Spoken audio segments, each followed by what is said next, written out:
boom, there you have vicious attacks to the body and the head. Consistent pressure is the key to victory for Chavez, and he is doing it. Getting ready now for round 3, scheduled 10 rounder. In this title before was owned by Travis Harmon. No, that was in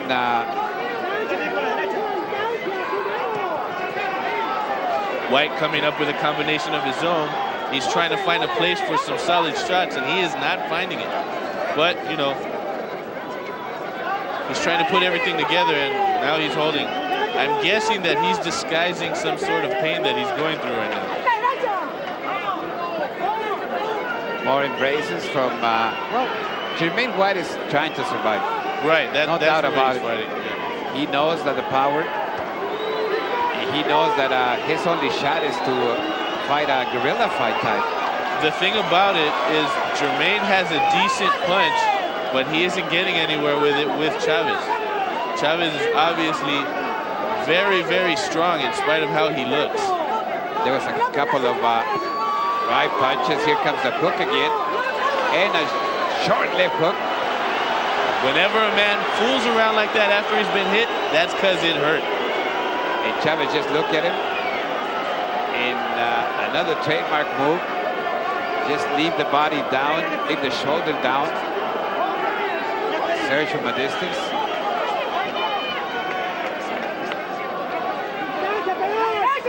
They're asking him in his corner to give some distance.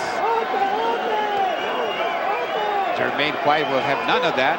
Comes in, bears down with his head on the chest of Julio Cesar. If young Chavez gives him some uppercuts when he's putting his head down like that, he will definitely catch it. Yes, there they go. There they go. If he lets some uppercuts go right now, they would catch it. He looks like he has been hurt. Yes. To the extent now that he's really holding on for dear life. He still gets another solid uppercut in the inside. Now the right comes in launching with the right. And now he's going for a young Chavez displaying some head movement. See, those uppercuts will do it. And look at that handy work of that left hook. Ooh. It looks easy. He makes it look easy. And I guess when you know, based on the so far 27 fights with this, he's ready to move up and go and face the real test. Works to the body. White is trying, but it's just the arsenal is not there. No, Chavez is far too strong for White's punches. End of the round. Oh, beautiful left hook at the end. And you know what? It just seems that he's playing while now Jermaine White goes to his corner, starts saying hi to some people. Doesn't appear to have that respect, or at least not that intensity for what he's facing right now. White is losing badly, but I'll tell you, he has a lot of guts. He's not intimidated whatsoever, and he's doing everything necessary to try to survive. So you can also see the markings on young Chavez's shoulders. You know that he's been in a fight. Oh, yes. He's taking some solid shots to his shoulder. Chavez just looking at him from a distance. And here you go. Those inside left hooks, beautiful. But if you throw those uppercuts, they'll make a way for every punch that he wants to throw. Every uppercut that landed hurt White bad. Bell now sounding for round 4. Scheduled 10 bout.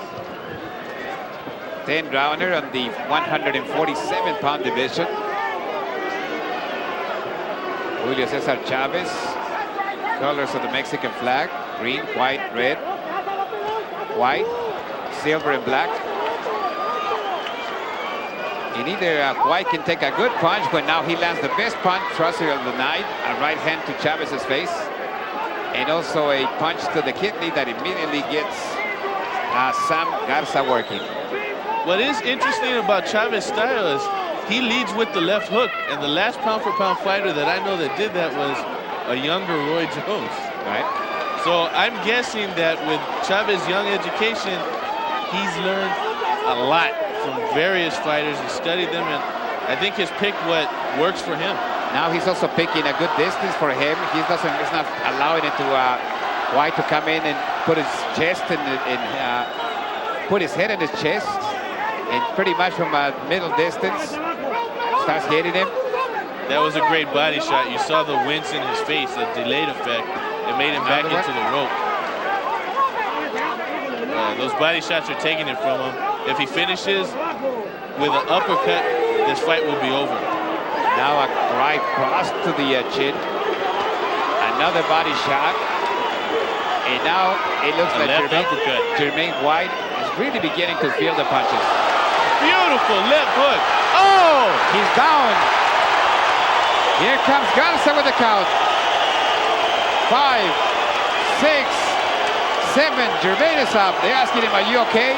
He doesn't look like he's okay. That's it. That's all. Young Chavez has done it again, and he's making history now by getting a little piece of the title, 147-pound youth title, youth world title, and he made it look so easy tonight. I'll tell you, if you ask me, I believe that he's ready for the WBC International title.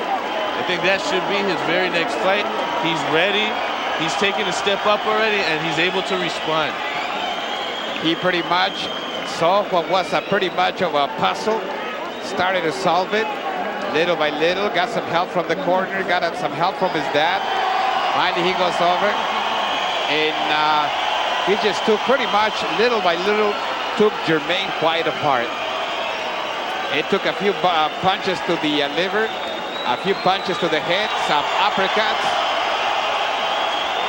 And Chavez is having them all. You can see the pride.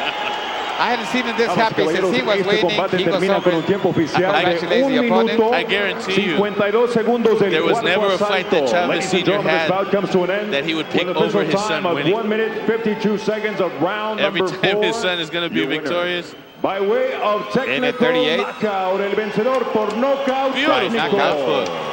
Y ahora, el campeón mundial juvenil peso welter del CMB,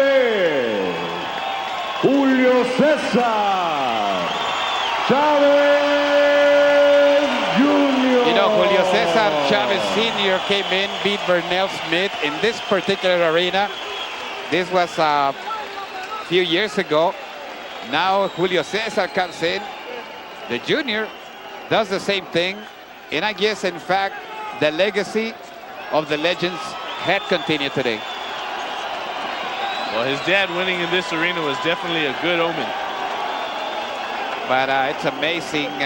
Would you have known at that time that a few years back or a few years later, your son would be coming in, going through your same footsteps and making history here?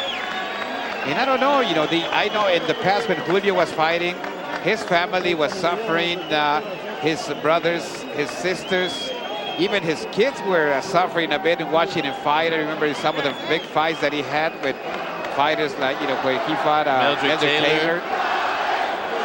And now it's his turn to suffer. Now it's his turn to be in pain. Well, you know, it's called karma, man. There's always a payback. Julio, unas cuantas palabras para tu público. Muchas gracias a toda la gente del Paso, Texas, por venir a apoyarnos. A few words to the people. Este es el primer cinturón que tengo y es para toda la gente mexicana, para todos los que nos han This is apoyado. the blood that I have, Mexican blood for everybody. Y no se desesperen porque ahí viene el grande. Muchas gracias. Don't get desperate, there's a lot more to come.